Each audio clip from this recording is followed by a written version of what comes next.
Melindungi dan memberdayakan anak. Anak adalah anugerah dan amanat yang diberikan Allah pada manusia. Dikatakan anugerah karena ia merupakan makhluk yang dinanti-nantikan kehadirannya, seperti karunia atau rezeki yang datang kepada seseorang. Bersyukurlah sebuah keluarga yang dianugerahi anak oleh Allah Subhanahu wa Ta'ala. Betapa banyak orang yang belum dikaruniai anak. Mereka merindukan kehadiran anak di tengah-tengah keluarganya. Berbagai daya dan upaya ia kerahkan demi mempunyai anak. Ratusan ribu bahkan jutaan uang dengan rela dikeluarkan oleh manusia hanya demi mendapatkan seorang anak. Anak juga disebut amanat karena ia adalah titipan Allah yang harus dijaga dan dipelihara oleh manusia. Manusia tidak boleh menyia-nyiakan amanat ini. Mereka tidak boleh ceroboh dalam mendidik, membimbing, dan mengarahkan anak. Manusia tidak diperkenankan untuk berkhianat terhadap amanat Allah. Namun demikian, anak juga bisa menjadi perhiasan yang membanggakan orang tua, cobaan, bahkan bisa menjadi musuh. Orang tua sangat bangga jika ia mempunyai anak, bahkan lebih bangga lagi jika anak-anaknya soleh dan solehah. Orang tua mana yang tidak ingin mendambakan anaknya menjadi anak yang baik dan soleh? Tapi tidak sedikit orang tua yang membanggakan anak secara tidak proporsional, bahkan menjurus pada kesombongan. Orang tua bangga jika anaknya mempunyai harta yang banyak, kedudukan yang tinggi, rumah yang mewah, koleksi kendaraan yang banyak, istri yang cantik, gelar yang banyak, dan sebagainya. Orang tua sangat sombong bila ia memiliki anak yang bergelimang dengan materi yang bersifat duniawi. Padahal dalam firman Allah surat Al-Hadid ayat 20 dinyatakan, "Ketahuilah bahwa sesungguhnya dunia ini hanyalah permainan dan sesuatu yang melalaikan. Perhiasan bermegah-megahan di antara kamu, serta berbangga-bangga tentang banyaknya harta dan anak. Seperti hujan yang tanamannya mengagumkan para petani, kemudian tanaman itu menjadi kering dan kamu lihat warnanya kuning, kemudian menjadi hancur." Ayat tersebut ditutup dengan firman-Nya, "Dan kehidupan dunia ini tidak lain hanyalah kesenangan yang menipu." Maka sangat tepat Allah Subhanahu wa Ta'ala memperingatkan manusia dengan firman-Nya, "Maka janganlah sekali-kali kehidupan dunia memperdayakan kamu, penipu atau setan memperdayakan kamu dalam menaati Allah." Quran surat Luqman ayat 33. Di sisi lain, anak juga sebagai cobaan dan musuh. Allah Subhanahu wa Ta'ala berfirman dalam Al-Quran surat Al-Anfal ayat 28, "Ketahuilah bahwa hartamu dan anak-anakmu itu hanyalah sebagai cobaan, dan sesungguhnya di sisi Allah lah pahala yang besar."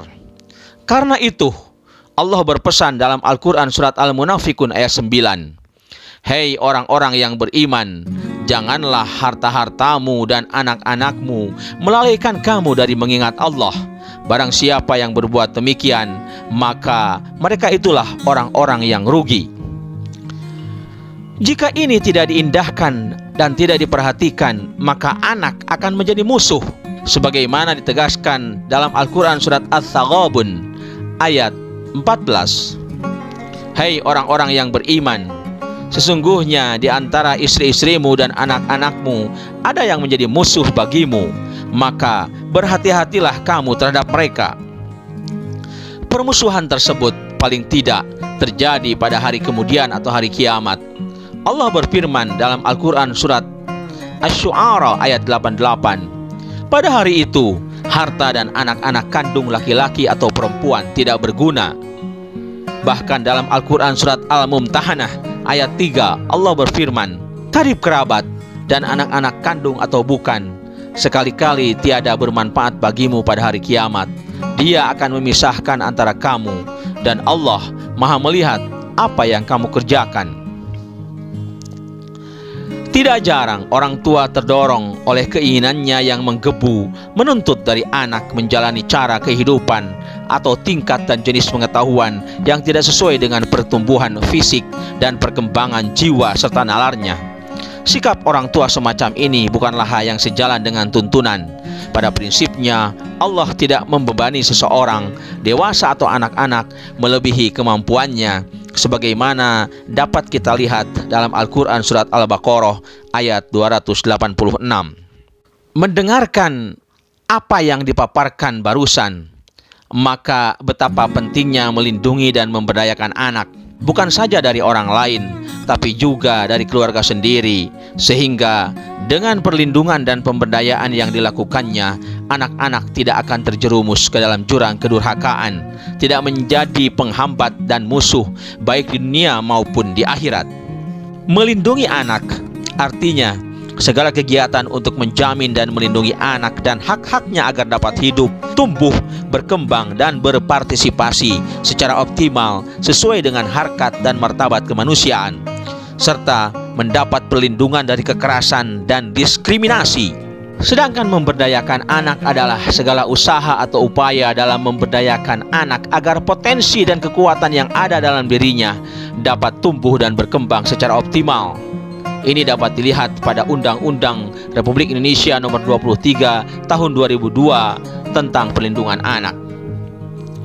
Dengan adanya upaya melindungi dan memberdayakan anak, maka jadilah anak sebagai teman dan perhiasan yang berharga, sekaligus sarana menambah amal dan pahala, apalagi anak tersebut menjadi anak-anak yang soleh dan solihah.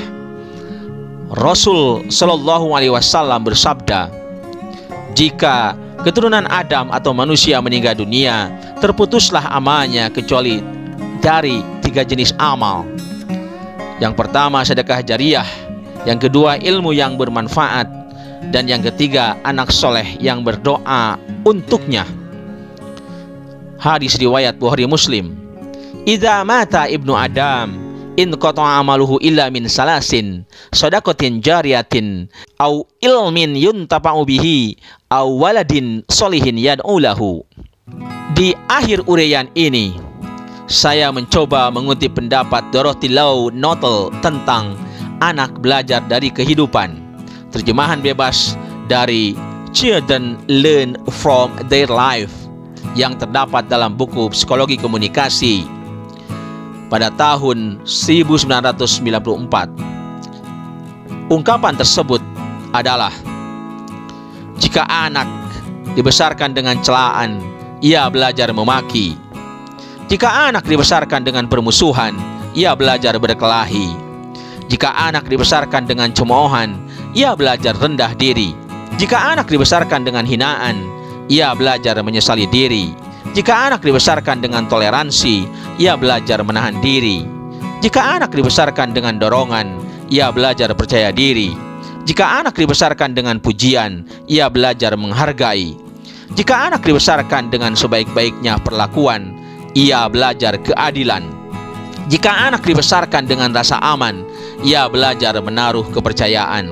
Jika anak dibesarkan dengan dukungan, ia belajar menyenangi diri. Jika anak dibesarkan dengan kasih sayang dan persahabatan, ia belajar menemukan cinta dalam kehidupan. Demikian, semoga menginspirasi, tercerahkan dan termotivasi. Assalamualaikum warahmatullahi wabarakatuh.